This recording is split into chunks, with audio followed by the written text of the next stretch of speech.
Welcome to Daily Dreamer, the podcast that provides practical tips and insights to help you reach your biggest dreams. Tune in for daily doses of motivation, inspiration, and actionable advice to turn your aspirations into reality. Whether you're looking to find clarity, boost your confidence, or stay on track with your goals, Daily Dreamer is here to guide you every step of the way. All right, strap in everyone, because today we are diving deep into the dark side of narcissism. Ooh, sounds intense. It is. You've brought some really fascinating excerpts from DoctorRamani's YouTube video, Breaking Free, 4 Things Narcissists Do When Powerless. And I gotta say, this stuff is potent. It is. Dr. Ramani always has such a way of taking these really complex concepts and making them so accessible. Right, and today, well, we're gonna unpack some serious psychological warfare. The shame-rage spiral, flying monkeys, the whole shebang. I love it. So let's jump right into this shame-rage spiral. Dr. Ramani uses this really interesting analogy of a narcissist living in a house of cards, terrified of the slightest breeze. Yeah. What's she getting at there? Well, it all boils down to that fragile ego. Yeah. You know, on the surface, you see all this grandiosity and confidence, right? But deep down, narcissists are incredibly sensitive to shame. It's almost like a vulnerability they're trying to hide. Yeah. Exactly. Any perceived criticism, no matter how small, can trigger this avalanche of internal shame. And to mask that vulnerability, they erupt outward in rage. It's ironic, right? Oh, totally. I mean, they're constantly questioning everybody else's reality, but the moment you question theirs, Oh, watch out. kaboom. Explosion. Yeah, exactly. And that shame rage cycle is at the heart of why it's so difficult to have a healthy relationship with a narcissist. You're always walking on eggshells. They're constantly trying to tiptoe around their triggers. Yes. Trying to anticipate what's going to set them off this time. And that takes such a toll. Absolutely. So how does this shame rage spiral play out in real life? Yeah. Dr. Ramani mentions these flying monkeys. What are those? Infamous flying monkeys. And how do they fit into the narcissist's power dynamics? Well, these are the individuals that a narcissist recruits to do their dirty work for them. So they're spreading rumors, they're validating the narcissist's distorted narrative, and they're isolating the victim, all to reinforce the narcissist's sense of power and control. So it's almost like this pack mentality, right? Yes. Like a flock of birds just swooping in and disorienting the target. That's a great analogy, yeah. And that's exactly what the flying monkey attack does. Yeah. It's disorienting because you feel like suddenly the whole world is against you. Right. And this is especially potent when a narcissist feels powerless because they're going to use those flying monkeys to try and regain control. So are all flying monkeys intentionally malicious, or are some of them just kind of caught in the crossfire? That's a great question. And it's so important to remember that not all flying monkeys are aware of the role they're playing. Oh, interesting. Some of them are genuinely naive. They're easily manipulated by the narcissist's charm, by their persuasive tactics. So they're almost like innocent bystanders in a way. In a way, yeah. Okay. And others might be afraid. They might be afraid of becoming targets themselves if they don't comply. Ah, so it's a survival mechanism almost. Exactly. So how should you handle a flying monkey attack? Should you try to reason with them or expose the narcissist? What do you do? Well, this is where it gets really tricky. Oh, boy. Trying to convert a flying monkey is often a waste of energy. Really? Yeah, they're so deeply entrenched in the narcissist's web of manipulation, and if you confront them directly, it can really backfire. Interesting. You might come across as the unstable one. So it's almost like you're playing right into the narcissist's hand by doing that. Exactly, you're feeding the narrative. Okay, so then what's the best course of action? Well, Dr. Ramani suggests focusing on your own reality. Okay. Don't get caught up trying to convince others of the narcissist's true nature. Right. Just hold on to your truth. Document your experiences if you need to, and focus on building new, supportive relationships with people who value and respect you. Okay, so it's about shifting your focus from trying to change other people to really building up your own support system. Exactly. Okay, that makes sense. Speaking of mind games, Dr. Ramani talks about this fascinating victim-bully dynamic. Oh, yeah. Narcissists seem to have this uncanny ability to shapeshift between playing the aggressor and then suddenly becoming the wounded party. Oh, it's a classic manipulation tactic. It really is. It's all about confusion and control. Yeah. 1 minute they're raging, they're demeaning, and the next they're playing the victim, they're guilt-tripping everyone around them into feeling sorry for them. Dr. Ramani shares this anecdote about the narcissist who's showering his girlfriend with lavish gifts, but then he uses her frustration with his controlling behavior as proof that he's the real victim. Oh, wow. Yeah. And it's such a perfect example of how they just twist the narrative, right? Absolutely. And it's so important to recognize that for what it is, a manipulation tactic. Yeah. And resist the urge to fall for it. Holding a narcissist accountable for their actions doesn't make you the bad guy. Right. It makes you someone who sets healthy boundaries. And it's not your responsibility to manage their emotions or fix their problems. Exactly. So we've got the shame-rage spiral, the flying monkeys, this victim-bully dynamic. Like, what's the end game here? What happens when the narcissist feels like they're losing their grip? Well, that brings us to another crucial part of the narcissist's playbook. Devaluing and discarding. Oh boy, the heartbreak. Tell me more. So the classic narcissistic relationship cycle starts with intense idealization. Think love bombing, excessive flattery, putting you on a pedestal. All the good stuff. Right, but then slowly the criticisms creep in, the contempt surfaces. Yikes. And before you know it, you're being cast aside like yesterday's trash. Brutal. And it leaves you wondering, like, what did I do wrong? Of course. Like, how could someone who seemed to adore me suddenly turn on me like that? It's such a mind-bending experience. It is. And DoctorRamani suggests there's actually a link between this cycle and the narcissist's own deep-seated self-loathing. Oh, wow. They're projecting their own feelings of inadequacy and worthlessness onto you, Wow. devaluing you to prop up their fragile ego. So it's not even really about you. It's about their own stuff. Exactly. It's about their own internal struggles. And their insecurities are just playing out on this relationship stage. Exactly. Huh. And it's important to understand that even if you try to get an explanation from the narcissist during that discarding phase, you're unlikely to get any genuine insight. You're probably just going to get more gaslighting. More gaslighting, exactly. They're going to twist the narrative, blame you for everything, and refuse to take any responsibility for their behavior. Right. It's a pointless exercise. Totally. So what's the best way to handle being devalued and discarded? Do you fight for the relationship or cut your losses and run? While being discarded is incredibly painful, It is. it can also be a really powerful opportunity for growth. Think of it as a gift, albeit a painful one. Yeah. It's a chance to break free from a toxic cycle and reclaim your life. It's like being given a chance to step off a runaway train before it crashes and burns. Exactly. And by understanding the dynamics of devaluing and discarding, you can start to see the situation with more clarity and make choices that prioritize your well-being. So what you're saying is sometimes the best way to win the game is to stop playing. Precisely. And sometimes walking away is the most courageous and self-loving act you can take. I like that. This is heavy stuff, but it's also incredibly empowering to understand these dynamics. Absolutely. It feels like you're being given this, like, secret decoder ring to navigate the complex world of narcissism. I love that analogy, yeah. And the more you understand how narcissists operate, the better equipped you'll be to protect yourself from their manipulations and build healthier, more fulfilling relationships with people who genuinely value and respect you. Yes. This has been an intense but really insightful dive into the narcissist's playbook. We've unpacked the shame-rage spiral, navigated the treacherous terrain of flying monkeys, and explored that devastating cycle of devaluing and discarding. Yeah, but we're not done yet. Oh, good. We still have a lot more to uncover, including DoctorRamani's powerful message about self-compassion as the ultimate weapon against narcissism. Okay, I am ready to dive deeper. Let's explore how we can harness the power of self-compassion to break free from these toxic patterns and build a life of authenticity and joy. Let's do it.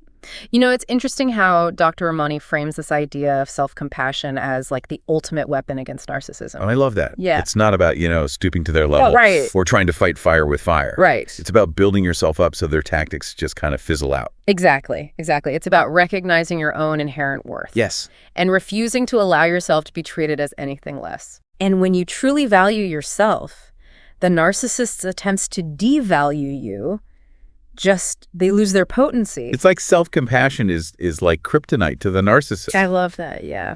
It neutralizes their power because you're no longer playing their game. Yes. You're not seeking their validation. You're not feeding the beast. Right, exactly. Yeah. So how do we practically apply this idea of self-compassion when we're dealing with a narcissist, especially when you're you're being bombarded by their flying monkeys. Right. Well, first and foremost, remember what we talked about earlier? Hold on to your reality. Yes. Don't let those flying monkeys gaslight you into doubting your own experiences. Right. They're operating from a totally distorted perspective. Yeah, it's like they're seeing the world through a funhouse mirror. Exactly. Everything is warped and out of proportion. Right. And just as you wouldn't try to argue with someone about what they see in a funhouse mirror, Right. you shouldn't waste your energy trying to convert the flying monkeys. Okay, so no more like epic takedowns or trying to expose the narcissist in the group chat. Exactly. Pick your battles. Right. Probably for the best. Yeah. But what about setting boundaries? Yes. Dr. Ramani emphasizes that a lot. Absolutely. How do we do that effectively? Especially if a flying monkey tries to wiggle their way back into our lives. Boundaries are essential. Okay. Especially when you're dealing with narcissists and their enablers. Right. So if a former flying monkey tries to reconnect, proceed with caution. Okay. Remember their past behavior. And don't be afraid to set firm limits on your interaction. So it's like, hey, I appreciate you reaching out, but I'm not comfortable discussing this. Yeah. Or I'm not available for that. Just short, sweet, to the point. Exactly. You don't need to get into a whole explanation. You don't need to justify. Just protect your peace. Okay, yeah. Yeah. One thing that struck me in Dr. Ramani's analysis is this idea that a narcissist's behavior is often rooted in this, deep-seated fear of being found out. Oh, absolutely. They're terrified of their imperfections being exposed. Yes. So they create this elaborate facade to hide their true selves. It's all smoke and mirrors. It is. Yeah, and that fear of exposure is a major driver of the shame rage cycle we talked about. Oh, right. They lash out because they're desperately trying to deflect attention away from their perceived shortcomings. And maintain control. And maintain control, exactly. And that's where that victim bully dynamic comes into play as well. Yes. It's another way for them to avoid accountability. Absolutely. And shift the blame outwards. Classic deflection. It is. And Dr. Ramani makes this brilliant comparison to a 3-year-old throwing a tantrum. Oh, yeah. And she says, bullies don't like consequences. And when we allow the narcissist to get away with their bad behavior by giving into that victim act, we're essentially enabling their immaturity. We're reinforcing the idea that they don't have to face any consequences. Right. And that just perpetuates the cycle. It's interesting because she also talks about this thing called a trauma bond that develops in these relationships. Oh, yeah. It's this intense, almost addictive cycle that keeps people trapped even when they know it's unhealthy. It's so powerful, and it's created through what we call intermittent reinforcement. Okay. So those brief moments of idealization, affection, validation, sprinkled in amongst prolonged periods of devaluation, criticism, and neglect. Right. It's like this push and pull. Yes, exactly. Like being on a roller coaster. Exactly. You're constantly being jerked around. But you're clinging to the hope that the next high is going to make up for all the lows. Exactly. And that's why self-awareness is so crucial. Yeah. Recognizing the patterns, understanding the dynamics of that trauma bond, and developing healthy coping mechanisms can help you break free from that destructive cycle and start building healthier, more stable relationships. So what's the takeaway for our listener here? What concrete steps can they take to start dismantling that trauma bond and reclaim their power? Well, first and foremost, recognize that you are not alone. Yes. Narcissistic abuse is far more common than many people realize, and there are resources available to help you heal and move forward. Support groups, therapy, journaling, even just connecting with friends and loved ones who can offer a listening ear and a validating presence. Yes, all of those things can be so valuable. Absolutely. And remember what we talked about earlier about self-compassion. Yes. Be kind to yourself. Absolutely. Healing from narcissistic abuse is a journey. It's not a destination. It takes time. It does. There will be ups and downs along the way. Yeah. But with patience, self-care, and support, you can reclaim your life and build a brighter future. I love that. One of the things Dr. Ramani emphasizes is that you can't change a narcissist. It's so true. You can't reason with them, you can't fix them, and you certainly can't love them enough to make them whole. It's a hard truth to accept. It is. But it's essential for your own well-being. Right. The only person you have control over is yourself. And your energy is best spent focusing on your own healing and growth. So instead of trying to change the narcissist, we need to focus on changing our own patterns, our own reactions, and our own choices. Exactly. And that's where the power of self-compassion really comes in. Yes. It's about recognizing that you deserve to be treated with respect and kindness. Absolutely. And choosing to walk away from situations that are harmful to your mental and emotional health. And that includes setting boundaries with those flying monkeys. Absolutely. We don't have to engage in their drama. Yep. We don't have to try to defend ourselves against their accusations. You don't need their approval. Right. Or their validation. Your truth is your truth, regardless of what they believe. Exactly. One thing I found really interesting in DoctorRamani's video is that she points out how this devaluing and discarding isn't just limited to romantic relationships. That's such an important point. It's not. Narcissists exist in all areas of life. Oh, they do. And they use those same tactics to manipulate and control in families, workplaces, friendships, you name it. She gives a powerful example of how this dynamic can play out in families with the concept of the scapegoat. Oh, yeah. This is the family member who's constantly being devalued and blamed for all the narcissist's problems. It's heartbreaking. It is. And it often leads to the scapegoat being ostracized and isolated from the rest of the family. And she also talks about how that victim-bully dynamic can show up in the workplace. Oh, yeah. Narcissist bosses create this toxic environment where employees are constantly walking on eggshells. We're afraid to speak up. Afraid to challenge the status quo. It's suffocating. It is. And those bosses are masters of manipulation. They are. They'll shower you with praise one minute and then tear you down the next. Right. Creating chaos and then positioning themselves as the victim. Classic divide and conquer. It really is. And it's so important to recognize these patterns. It is. The more you understand about narcissistic tactics, the better equipped you'll be to protect yourself. Absolutely. Whether it's in your personal life or your professional life. In all areas. Yeah. And remember, self-compassion is your superpower. It is. When you truly value yourself, you're less likely to fall prey to those manipulations. So true. So as we wrap up this part of our deep dive, what's the most important message you want to leave our listener with? If I could offer one key takeaway, Yeah. it would be this. You have the power to choose. Okay. You can choose to stay trapped in a cycle of toxicity, or you can choose to break free and create a life that's filled with authenticity, joy, and genuine connection. That's beautiful. It is, because ultimately your healing and happiness are in your hands. That is empowering. Yeah. It's easy to focus on the immediate fallout, right, of narcissistic abuse. Oh, for sure. But DoctorRamani reminds us these wounds, they run deep. Oh, they do. And they can leave some lasting scars. They really can. It can shake your very sense of self. Yeah. You start questioning your perceptions, your judgment, even your sanity. And the emotional exhaustion is real. It can feel like you've run a marathon with no finish line in sight. So then how do we start to heal from those deep wounds? Wow. I know DoctorRamani is a huge proponent of seeking professional help. Absolutely. Therapy can be incredibly valuable. Yeah. It's a safe and supportive space to process those experiences, unpack the trauma, and develop those healthy coping mechanisms. Right. A skilled therapist can help you rebuild your self-esteem, learn to set boundaries, and rediscover your own strength and resilience. So it's not just about therapy though, right? No, absolutely not. There are other things people can do to support their healing journey. Yes, definitely. And DoctorRamani also highlights the importance of understanding that recovery from narcissistic abuse is a process, not a quick fix. Of course. It takes time, patience, and a whole lot of self-compassion. Right. It's like recovering from a physical injury. Yes. You wouldn't expect to run a marathon the day after you sprain your ankle. Exactly. You need time to rest, rehabilitate, and rebuild your strength. Oh, that's a great analogy. Yeah. And just like physical therapy, healing from emotional trauma requires a gentle, compassionate approach. I like that.